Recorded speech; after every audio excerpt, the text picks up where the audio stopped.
Hey, many people ask me about the interview question related to Kubernetes. So I thought to make a small video regarding this, and please do let me know if it helps you in some way or any way.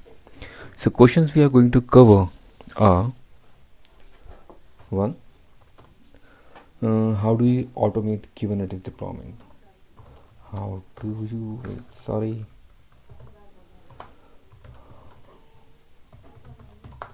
automate Kubernetes deployment? Second, how do you secure your Kubernetes application? How do you secure your Kubernetes application? Sorry for the typo. Then third, how do you cause performance optimization, like optimize your Kubernetes application? How do you optimize your Kubernetes application?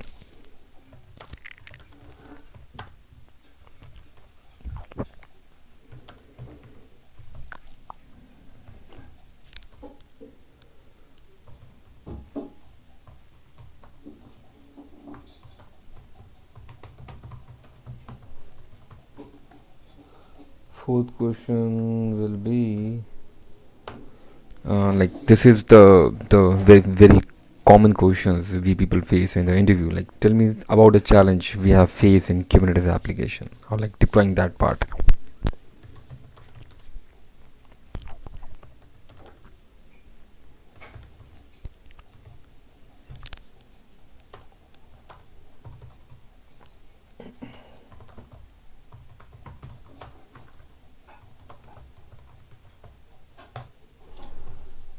And fifth, how do you scale your Kubernetes application, or like how do you scale Kubernetes?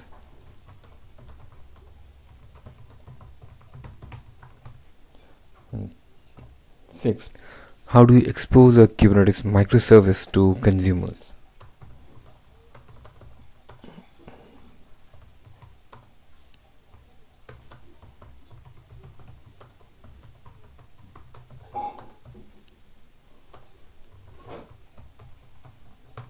Right, so these are the questions we are going to cover.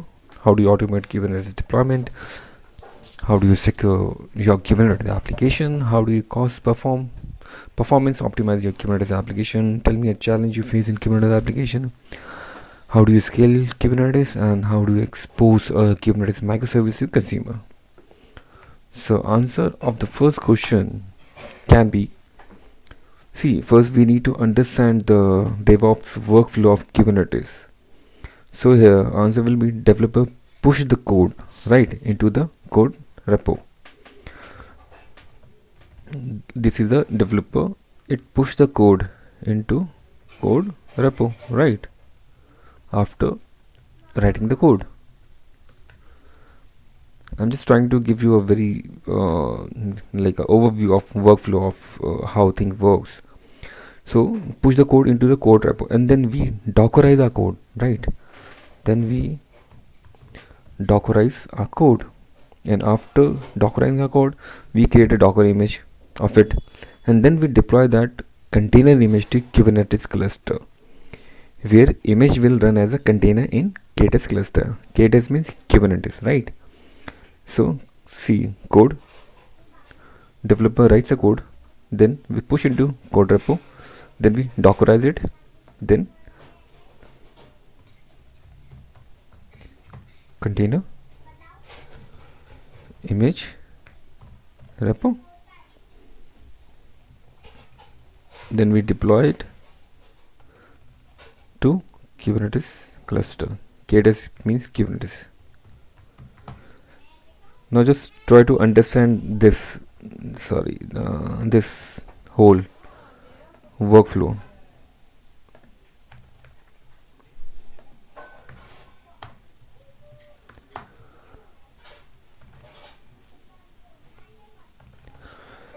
Write the code, we push it to the code repo, we dockerize it, and then container image repo, then we deploy it to Kubernetes cluster. So here two parts are there. First build part is there, and second deploy. So from where to where build part is, see, from code to container image repo, that is build part. From here to here, it is build part, and from here deployment part is there. There are two sections. First part is called build, from code repo, dockerize, and container image repo. First part is this, and second part, from container image repo we deploy to a Kubernetes cluster. This part is deployment part. From here to here deployment part, and from here to here build part. So here above, see, here above we actually have a whole pipeline or workflow of building and deploying of our application. So see, now obviously we need some kind of tool to achieve these use case, right? We need some kind of tool to achieve this use case. So this is a coder, he writes the code. Now we talk about code repo, what tools we use. Here Git is the most popular tool we use. We push our code into the code repository, that is Git. Okay, to dockerize our code, this application code, what are the tools we can use? We can use Jenkins, right? We can use GitLab, and we can use code build. Depends on which technology we are aware of, like which tool we are aware of. And then we're talking about container image repo, which is Docker Hub. And to deploy these images into the container, like all those things, to make all those things, what are the tools we can use? These same: Jenkins, GitLab, or code build. Got it?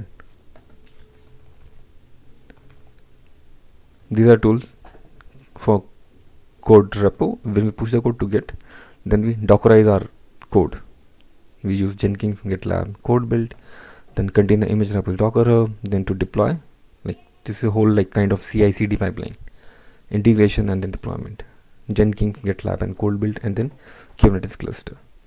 So here, what we can see, coder push the code to the code repo, that is Git, and to dockerize the application, we can use Jenkins, code build, or GitLab, and then put the image into image repository, and again we can use Jenkins, code build, or GitLab, which let us run Helm command. From here now to deploy we need some command. So here we need some kind of command. It can be Helm, it kubectl, to deploy these things into the Kubernetes cluster. If you have worked with these things, so it can be very understandable to you. If you stuck with anything, you can ask me.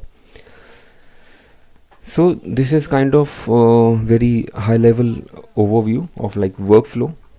If you understand this workflow, you can implement it very easily, right? If you don't understand it, do let me know. I will try to give you a very practical explanation again. So this is the answer of my first question: how do you automate Kubernetes deployment? Now, how do you secure your Kubernetes application? Let's talk about this now.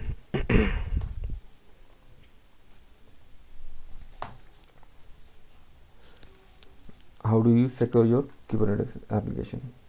So see, when it comes to security part, right, there are two aspects. First, application security, Second, DevSecOps. I will tell you. See,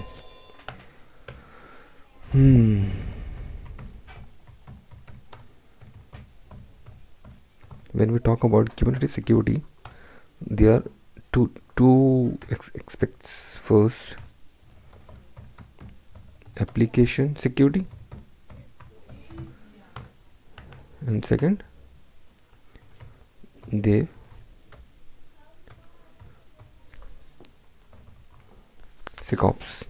It means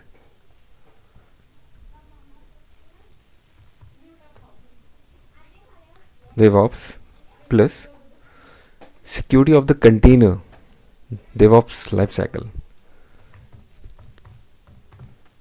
Security of the container, DevOps lifecycle. So for this application security, we can secure a pod, namespace, node.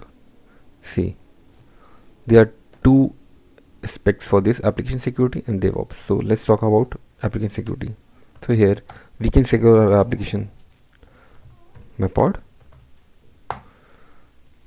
or by namespace or by node, right? And also, see, let me make these things like this.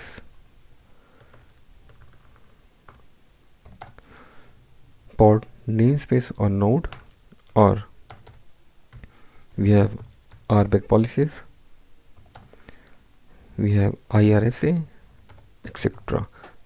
Just read about all these things if you are not aware of what is RBAC policies, what is IRSA, and etc. Right? You need to tell the interviewer about these things, maybe a very high level overview or just a very brief intro about all those things. And now we talk about DevSecOps. See, in this we have multiple things like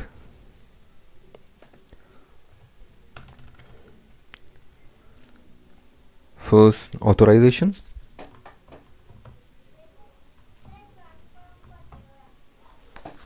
We used to enforce like that IAM user or roles has proper authentication to run DevOps lifecycle. Let me write it down.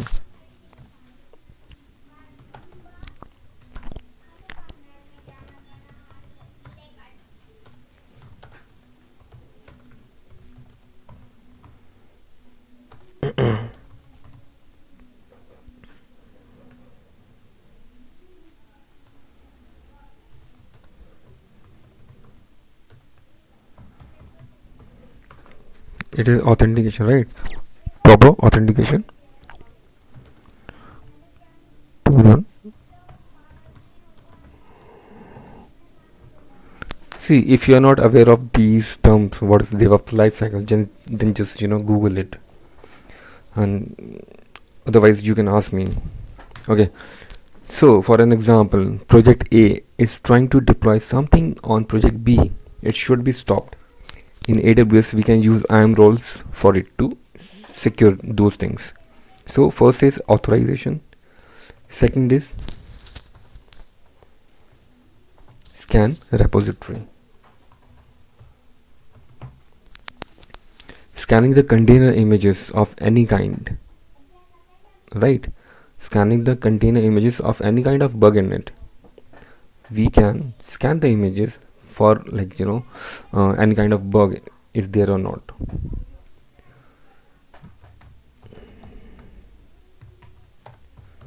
To see it is infected with bug or not, right? Or not.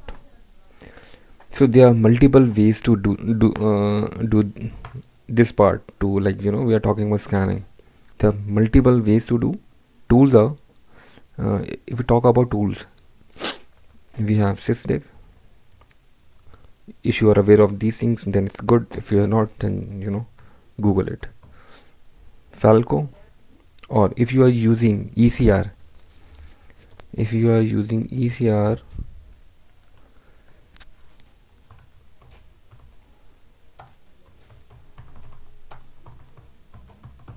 Elastic Container Registry,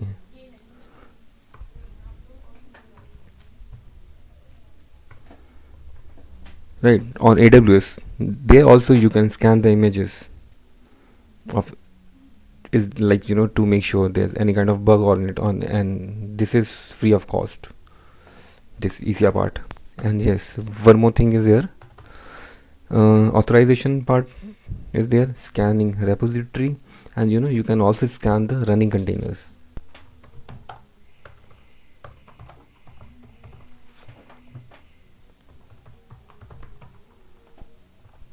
You can also scan the running container. When your container is running, you can also keep scanning those.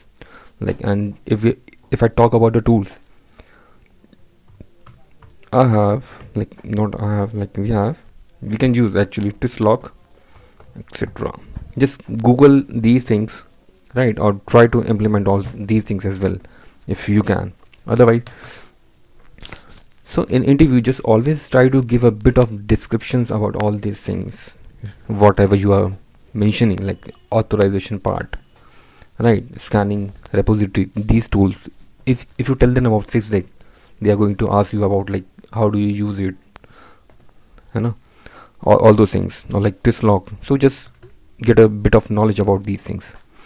And yes, on the top of it, there is also another factor of security. And you have heard about security compliance.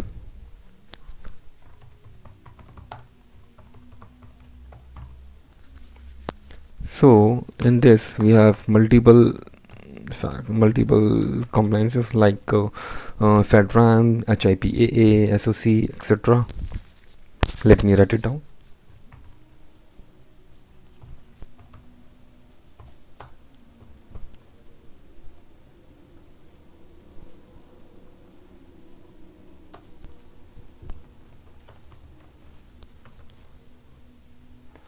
Etc. Just go through all this to get a bit of knowledge. So now we come to the third question. What was it?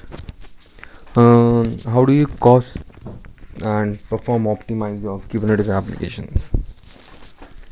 Okay, so answer can be, when it comes to Kubernetes cost, first component is Kubernetes control plane. See, Kubernetes cost optimization. So first point, you can make it control plane cost, that is fixed. That is fixed. If you are using not self-managed cluster, like AWS gives us, DigitalOcean gives us, Linode gives us, we are not managing that cluster. So control plane cost is fixed. It is fixed even not that self-managed cluster is if for example you are using EKS, that is fixed, right? You need control plane. So you can't, there is no scope of doing all saving your pennies, but it can be saved with worker nodes and the number of nodes and the types. See, worker nodes and types, we can work on these things to optimize the cost. How? So how does number of worker nodes get chosen? So basically, when you define your container image, when we define a container image in a pod specification file, when we write a pod specification file, we can define the pod resource specification. We can define the pod resource specification in the pod specification file. Let me make these points like this. in pod specification file, will it work like this? Pod specific resource, wait,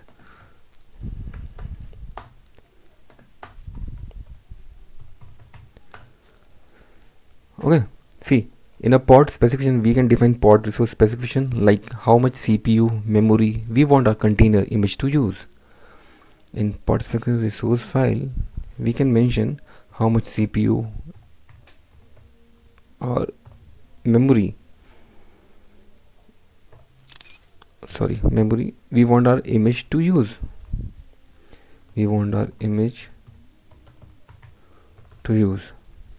Let me delete it in this file.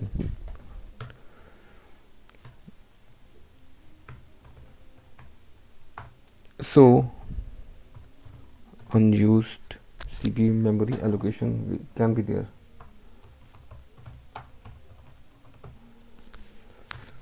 And also there is a factor to detect the that CPU memory waste. Let me write it down also.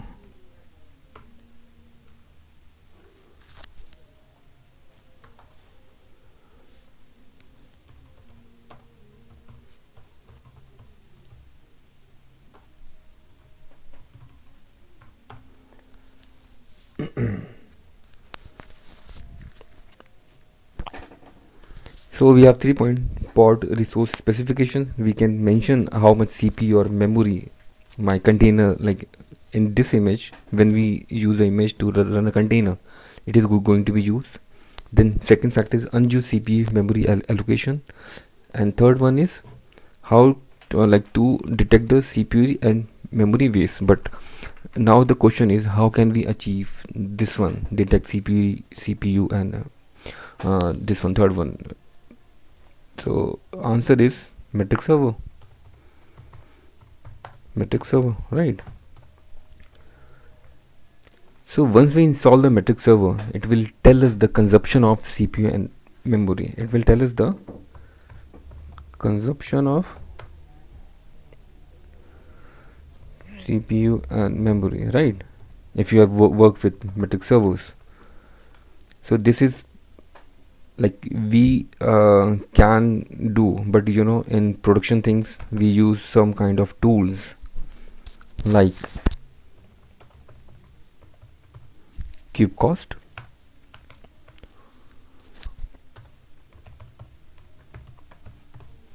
cloud health, KRR means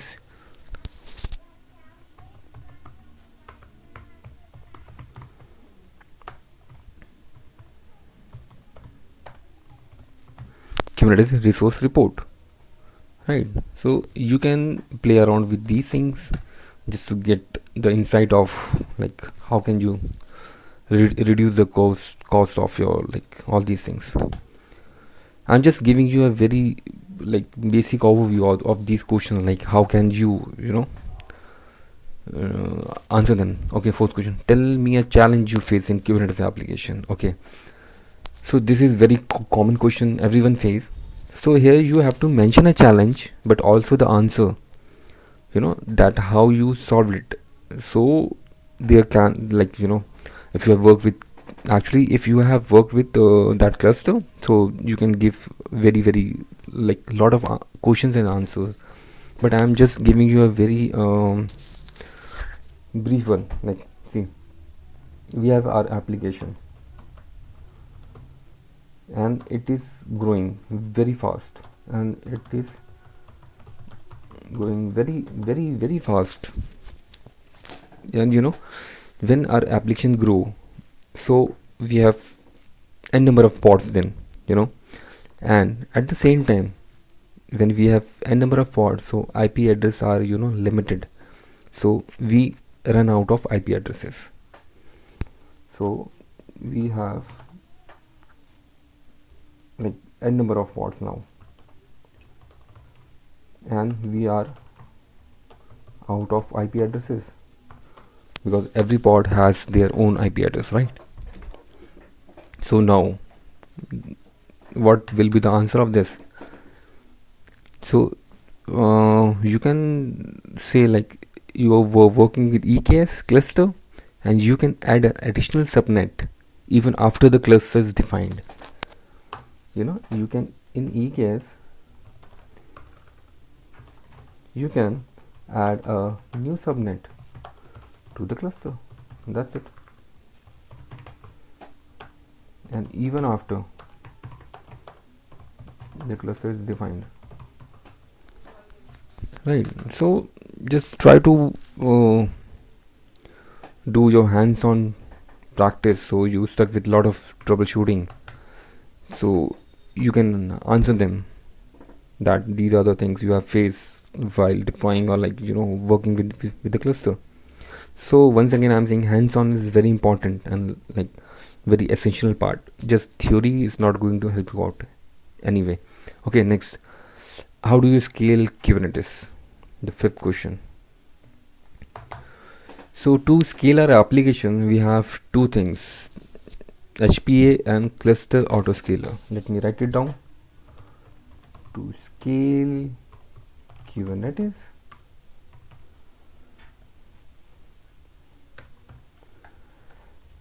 we have HPA and then we have cluster autoscaler.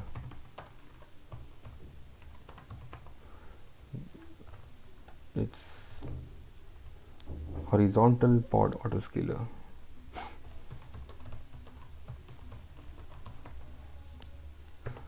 And in this cluster autoscaler, what happens?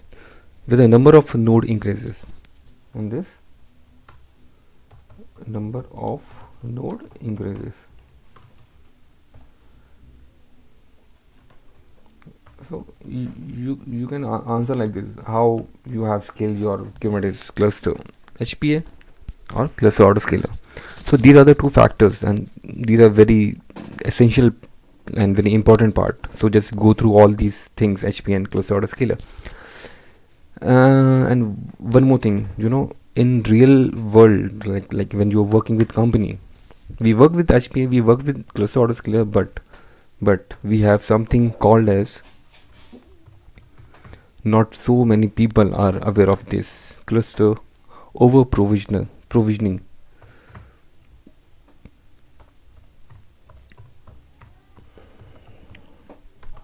Cluster over provisioning. So just Google it and try to get a bit of knowledge of this one, cluster over provisioning, because if that interviewer, like HR person, asks you this thing, how do you scale your Kubernetes, and you answer in this cluster over provisioning, then 50% chances you already got selected. So just Google it, and if you don't find the answer or like things are not understandable, just connect with me. Now this, how do you expose a Kubernetes microservice to consumers? Very simple, just define service. Just answer it by saying services. Now everyone knows we have node port, load balance, and cluster IP. Node port,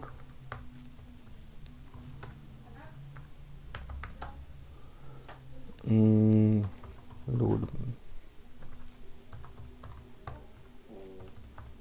and cluster IP. But these are the very basic things, we don't work with these things in a company. We use ingress. So this is something which interviewer is looking for. Have you worked with ingress routing or not? We can't use load balancer because they are going to be very costly. If you have you have a single cluster with 3 master and multiple nodes, and you have 10 applications running over there, so you can't your company can't afford 10 load balancers for each and every that path or that IP or that domain. So in that case we use ingress. Now they can ask you like which ingress you have used. So there are traffic, we have Nginx, we have HA proxy. Like just play around with these things and let me know if you find it useful. And if you have any question in your mind, do let me know. Or if you want to connect with me, just go to my website letscode.uno and just click here, come on WhatsApp. I will be there in front of you. So I think these things, these questions or these answers are somewhere useful to you. Any queries, then do let me know. Thank you so very much. Have a good day.